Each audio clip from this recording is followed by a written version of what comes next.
Sarah Thompson, and welcome back to STL Live. My guests are from the St. Louis Visionary Awards, and it's Jacqueline Thompson and Bree McAnally who join me on set. And thank you both for being here today. Thank you. So great. And I guess I should start things off by saying congratulations. Thank you. Thank you. So, I mean, this is where I don't want to have you like repeat what you're going to say in a couple weeks on stage, but really just the opportunity. We had Roseann on in the first segment to really talk about what the awards are, but now for your time to tell me a bit about your background and sort of everything that leads up to this award. So maybe Bree, we'll start with you. Talk about what you do.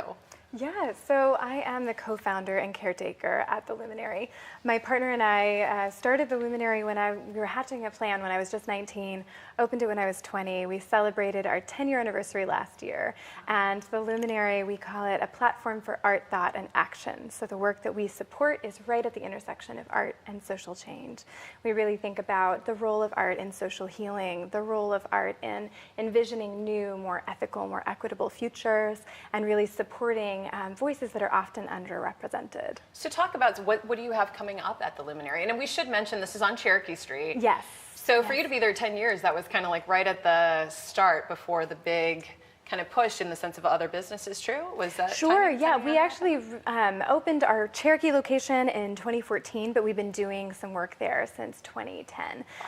Yeah, so I've been in the neighborhood for a minute. And this weekend on Saturday from 1 to 6 p.m., Saturday, April 13th, we're celebrating the opening of Counter Public. It is a triennial exhibition that is taking place in 25 different storefronts and sites all around the neighborhood with almost 40 individual artists commissioned. Wow. So it's going to be a really great event. That's really great event. And I wanted to make sure that we clarify you're the Outstanding Arts Professional is your designation with the awards. So that's neat. And bringing arts and social justice, the kind of intersection of that. And Jacqueline, I'm going to jump over to you. You've been in this seat multiple times with me before.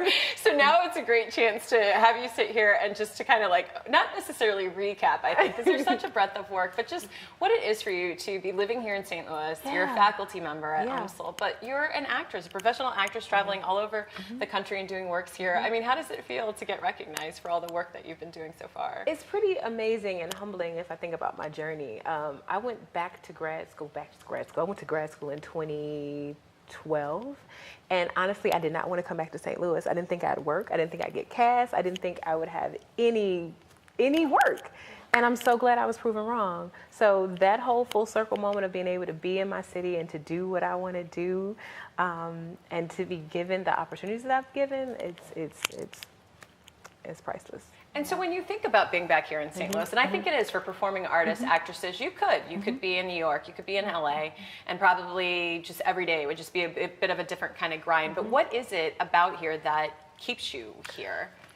We have an amazing, supportive, vibrant artistic community. I've gotten so much support and so much guidance, and if I think about the women in this industry, because of course it's about women, the mentorship that I have been given, I'm beyond grateful for that. It is the support, it is the connections, it's how we hold each other accountable, and the work that we do and the intention behind the work. I want to talk to you both about sort of working in the arts, because I do think, and you talk about you starting at 19, and I know, Jacqueline, you've got a long, long history. It's hard to survive, to make a living, a bread and butter, to have your bread and butter through the arts in some respects, unless you've got a donor or somebody underwriting you. And so, I mean, talk about those sort of like challenges, but also what keeps you going to do what it is that you do. Yeah, I mean, I second what you said. I found St. Louis to just be this remarkable place of possibility, so much collaboration, and even with awards like this, it's such an honor to be seen. And I think that we do a really good job of seeing each other here. And there's I think right now in St. Louis, there's such a bubbling up, this kind of new energy. I've heard a lot of people say that St. Louis is in the middle of a renaissance. And I agree with that. I'm more excited about what's going on in this city at this moment than at any point in my past. And it's true. We are one of the longest running independent art spaces in the city at this point that focuses on contemporary conceptual work.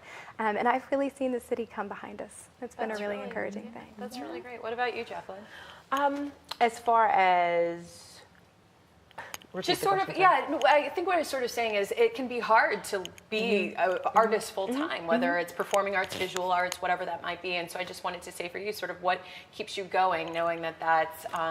Yeah, I'm passionate about the untold stories, the marginalized voices, those stories that we don't hear, that we haven't seen before. I'm comfortable with the uncomfortable stuff. Yeah. And that's what keeps me going. That's what keeps me intrigued and interested and inspired.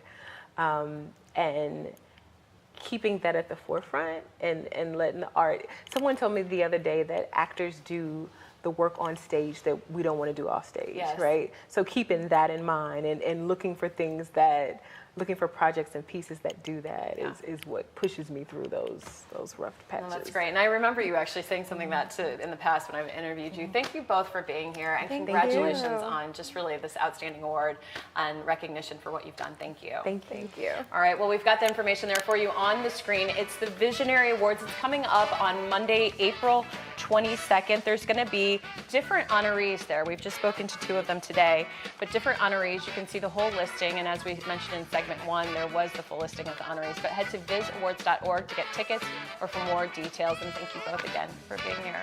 Well, there's more STL Live right after this. Please stay with us.